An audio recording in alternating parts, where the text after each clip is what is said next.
young moon was rising again above a grove of sacred oaks somewhere in Gaul. Watching it from a hilltop on the outskirts of a nearby village was one of Gaul's ancient priests, a venerable Druid, leaning on his staff.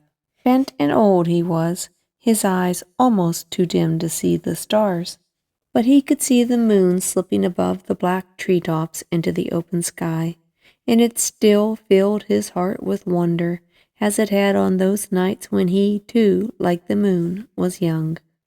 He shook his head. Ah, when he was young! Life had been very different for a Druid then. In those good old days, before the Romans came to Gaul, to be a Druid priest meant to have honor and power.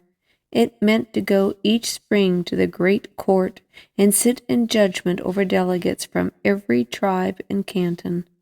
How proud he had been when his father, who had been one of the chiefs of Gaul, had sent him as a boy of 10 to live with the Druids and become skilled in their wisdom. 20 years it had taken him to commit to memory all they had to teach him about the stars and the planets, the nature of man, and the meaning of the universe. The old priest shook his head sadly at the thought of the changes that had since taken place. Now that the Romans had come into this land of the Gauls to conquer and rule over them, the Druids had been robbed of their rightful power. They were no longer allowed to be judges.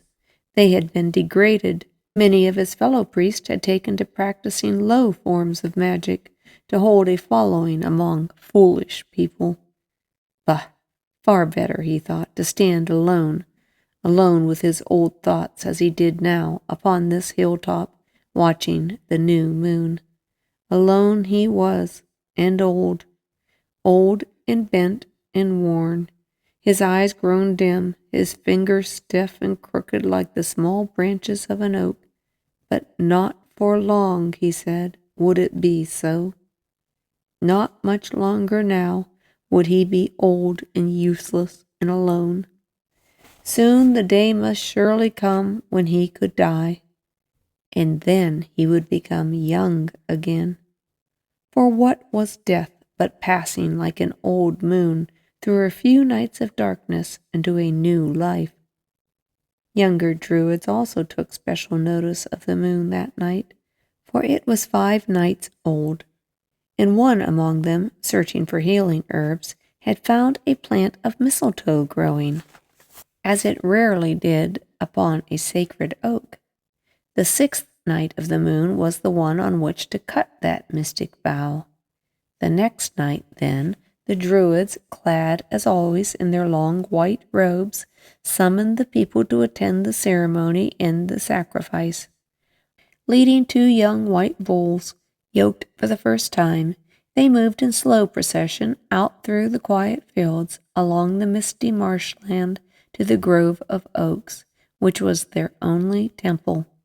In among the dark trunks and interlacing shadows they wound their way, until they came to the one tree that had nourished in its rough bark the seed of the mistletoe.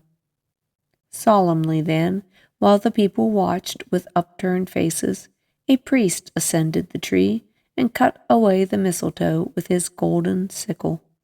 In his outspread cloak he carried back the precious bough, never letting it touch the ground, for fear that the earth, mother of all growing things, might take back unto herself its life-giving power. The white bulls were then sacrificed to the one great God, whose spirit lived within the oak tree, and so had passed also into this branch of mistletoe which had grown upon it. As a charm to be cherished against evil, each follower carried back a twig, and the procession returned to the village. Later, each young woman would drink a potion brewed from the white berries, that many strong sons and beautiful daughters might be born to her. Centuries later, when Christian priests were to bring a new religion into Gaul, they would find it wise to nail the cross to the trunk of the sacred oak, that the new beliefs might blend with the old, and the old be gradually forgotten. How long the Druids had been in Gaul or where their ideas came from, no one can be sure. Their belief in immortality was like that of the early Greeks, and the name Druid is said to have come from the Greek word for oak. Their knowledge of the stars might have come from the Chaldeans, or native priests of ancient Babylon, brought to them perhaps by the Phoenicians, who had sailed the Mediterranean long before Rome was founded, back in the days of the Trojan War. On coins used by the Gauls may be seen crude signs of the zodiac. On the first one, the symbol of the year is shown between a sun and the moon. On the other, the year, represented by a horse, is prancing between Cancer, midsummer, and Capricorn, midwinter. Midsummer and midwinter were both celebrated with fire. Each winter, when the sun reached the sign of Capricorn, and they knew the shortest day and the longest night of the year had come, the Druids lighted a log, a Yule log. They kept it burning through that longest night as a symbol of the sun's light and warmth, which would begin to grow stronger on the following day. It was the time of the Saturnalia at Rome. In midsummer, as the sun entered Cancer, the sign of the crab, and daylight was at its peak, the celebration in Gaul was far from the simple burning of a log.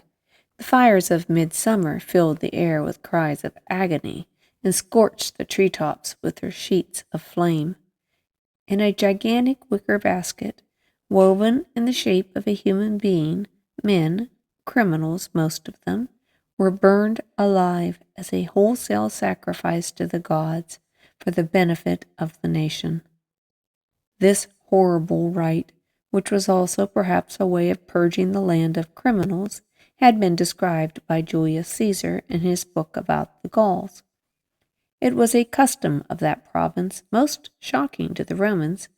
They had long since forgotten the fact that, like all other early races, their ancestors too had once practiced human sacrifice.